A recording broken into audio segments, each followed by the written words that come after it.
The warm sun hung high over the sparkling blue sea as Sinbad the sailor stood at the helm of his ship, the Golden Falcon.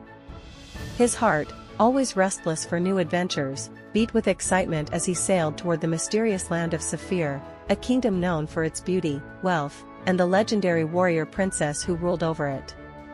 Sinbad had heard tales of Princess ZARA, a fierce and skilled warrior, who had taken the throne after her father's death. Unlike other rulers, she did not rely solely on her armies or advisors. She fought alongside her soldiers, leading them into battle with unmatched bravery and skill. Intrigued by the stories of her valor and wisdom, Sinbad decided to visit Saphir, curious to see if the tales were true. After days of sailing, the Golden Falcon approached the shores of Saphir.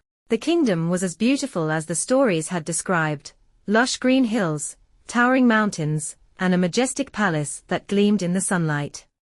But something was amiss. As Sinbad and his crew docked at the harbor, they noticed a somber atmosphere. The bustling markets were quiet, and the people moved about with a sense of urgency, their faces etched with worry. Sinbad, ever the curious adventurer, made his way to the palace, where he was granted an audience with Princess ZARA. He found her in the throne room, dressed not in royal robes, but in armor, her sword at her side. She was as striking as the tales had said, with fierce eyes that spoke of determination and strength. Princess ZARA, Sinbad greeted her with a respectful bow. "I am Sinbad the sailor. I have heard of your courage and wisdom and have come to offer my assistance, should you need it." ZARA studied him for a moment, then nodded. "You have come at a dire time, Sinbad. My kingdom is under threat from a warlord named Rukash. He has united the tribes of the northern desert and seeks to conquer Saphir. We have held them off so far, but Rukash is relentless, and his forces grow stronger by the day." Sinbad's eyes narrowed. "Then I will stand by your side, princess, and help defend your kingdom. What is your plan?"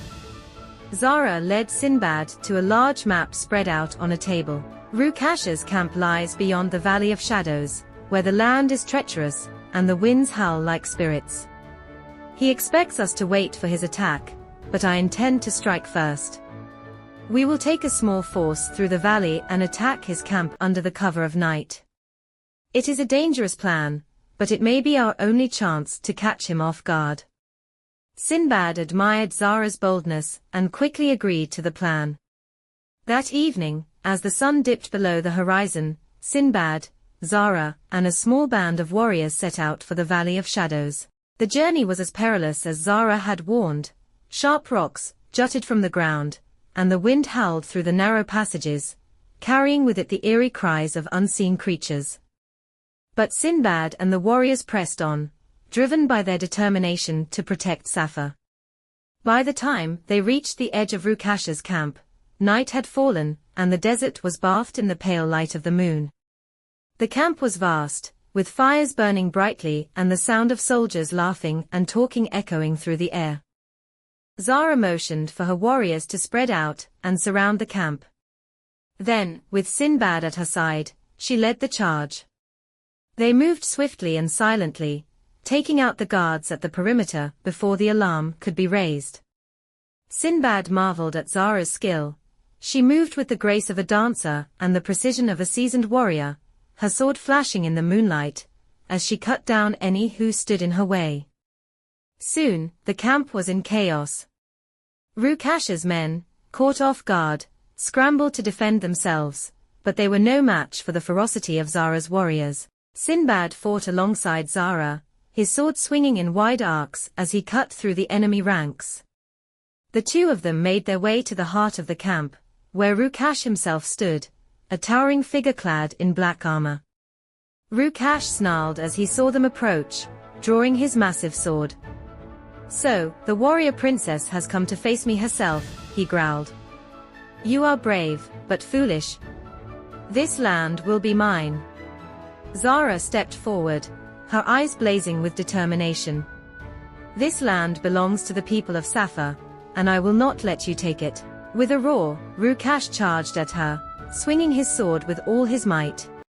But Zara was quick and agile, dodging his attacks with ease. Sinbad watched in awe as she fought, each movement precise and deadly. But Rukash was a formidable opponent, his strength overpowering, and it soon became clear that Zara needed help. Sinbad leaped into the fray, his sword clashing against Rukash's with a force that sent sparks flying. Together, he and Zara fought as one, their movements in perfect sync. Rukash, though strong, was no match for their combined skill and determination. With a final, powerful strike, Sinbad knocked Rukash's sword from his hand, and Zara followed up with a swift blow that brought the warlord to his knees. The battle was over, and Rukash's men, seeing their leader defeated, surrendered. As the dawn broke over the desert, Sinbad and Zara stood side by side, victorious. The people of Safa would be safe, their land free from the threat of conquest.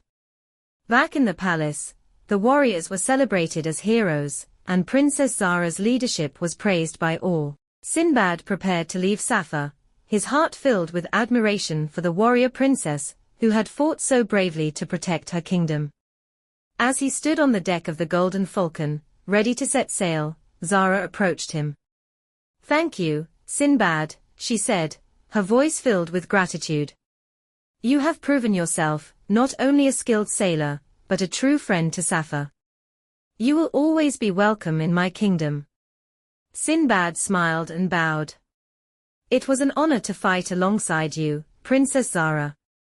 May the winds always be at your back, and may your kingdom prosper." With that, Sinbad set sail once more, the legend of his adventures growing with each new tale. And though he would go on to face many more challenges, the memory of the warrior princess and the battle for Safa would remain one of his proudest moments. For in that battle, Sinbad had not only fought for glory, but for the honor of a friend, proving that true courage lies not just in the strength of one's sword, but in the strength of one's heart.